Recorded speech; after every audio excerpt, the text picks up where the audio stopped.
city government, they had the bright, wonderful idea. Yes. Why don't we raise gas taxes while all of this stuff was starting to happen. The inflation was trickling up, and here we go. Let's put gas taxes onto the citizens of Jacksonville. Can you talk a little bit about that? Yeah, it was a battle about 2 years ago. The mayor, the chamber, and a lot of my colleagues on council doubled the gas tax, and I fought it and fought it and fought it for months, and then I tried to repeal it. Yeah. The gas tax is, and there's so many different reasons why I was fighting it. One, anytime a government imposes a tax on you, whoever is choosing to impose that tax or wanting to impose that tax should be able to come to you and say, this is what we want to do.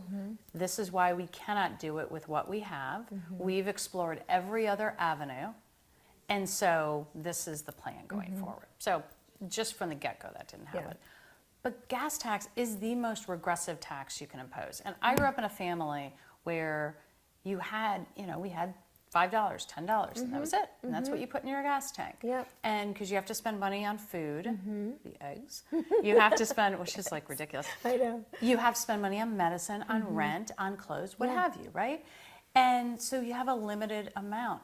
You have to use gas. And it is just a fact that the poorer you are, the larger percentage of your income it takes up, the further you tend to live from work, and the worse your infrastructure is, and the older your car is, so the more you have to fix your car and so forth, and you have all these other... I didn't even think about that. Oh, that is, yes. You're right, yes. though, I'm sorry, go ahead. No, it's a cycle, and it's partly why certain communities and like the poorer communities, minority communities cannot build wealth over generations, because it's you're always on this kind of downward spiral, right? And so doubling the gas tax at a time where inflation was going up, also at a time where we were getting an additional $343 million of COVID money. Yes. $343 million of COVID money, and saying, no, you know what?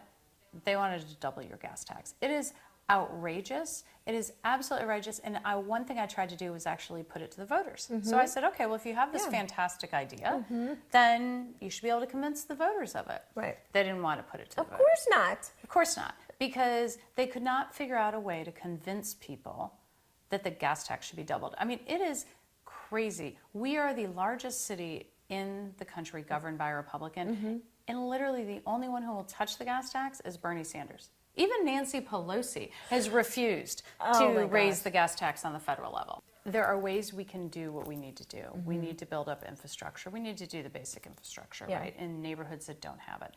We can do that by using the money we have more smartly, right? We're spending $9 million on the Skyway today for maintenance a year, and we're set to spend $500 million. So it's not a matter of the funds aren't there. Right. And there's money on the federal level, there's money on the state level, there's money there that exists. So to go back and say that the city needed to raise taxes is it's just completely off base. And so it's one of the things that you said day one, look at reducing the gas tax, because that really impacts everyone and it immediately impacts them.